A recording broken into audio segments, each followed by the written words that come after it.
नाज़िम मनोड़ो में बरसात मुतासिरनि जे वाहर न थी सघी आहे। मुतासिर तैयारो मददगार बणियल आहिनि। वधीक तफ़सील ॿुधाए रहियो आहे गुलाम मोहम्मद भट्टी। हींअर असां आहियूं मनोड़ो भरिसां ॻोठ मौलवी मोहम्मद बचल पावर में। मनोड़ो यूसी जो जेको आहे क़दीमी ॻोठ आहे, जेके बरसातूं पियूं, बरसातनि सबबि इहे जेको ॻोठ आहे तमामु घणो जेको मुतासिर थियो आहे। काफ़ी घर जेके आहिनि हिन ॻोठ में किरी पिया, काफ़ी डैमेज लॻा पिया आहिनि जेके रहण जोगा न आहिनि। पाणी जेको आहे बरसाति जो 2 खां 3 फुट हिते मौजूदु आहे। हाणे अचो त हितां जे रहवासियुनि सां ॻाल्हायूं त हुननि जो छा चवणु आहे। घटनि खां बेघर लॻा वेठा आहियूं। हितां जे रहवासियुनि सां ॻाल्हायूं त हुननि जो छा चवणु आहे।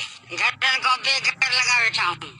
न राशन मिले न पाणी मिले। असांखे जीअं मींहुं वरितो आहे 12 ॾींहं थी चुका आहिनि, पर अञा ताईं को बि असां ॾेढे का हींअर एतिरो मच्छर आहे जो माल ॿार बच्चा असांजा 7 बीमार आहिनि। कंहिंखे मलेरिया थी वियो, को साइड इफेक्ट थी वियो, कई बीमारियूं अची चुकियूं आहिनि। असांखे हिते कैब जी बि ज़रूरत आहे। महिरबानी करे असांखे कैब ॾिनी वञे, हिते आरती तौर लाइ कैंप अची वञे त असांजा ॿार बच्चा महफ़ूज़ रहनि। को बि हिन महिल ताईं लड़ी न आयो आहे, हिन महिल ताईं न लड़ी आयो आहे।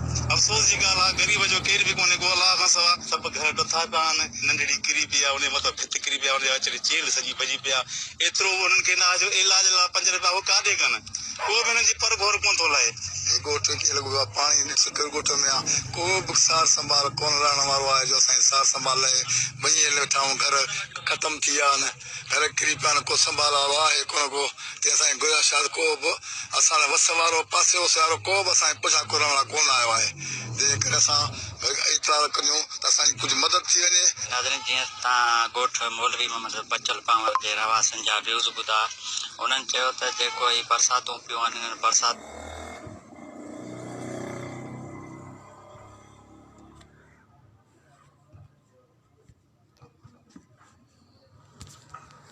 में असांजो ॻोठ जेको तमामु घणो डैमेज थियो आहे। काफ़ी घर जेके आहिनि किरी पिया आहिनि ऐं काफ़ी घर जेके आहिनि उहे हिननि खे ॾार पइजी विया आहिनि, रहण जोगा ई न आहिनि।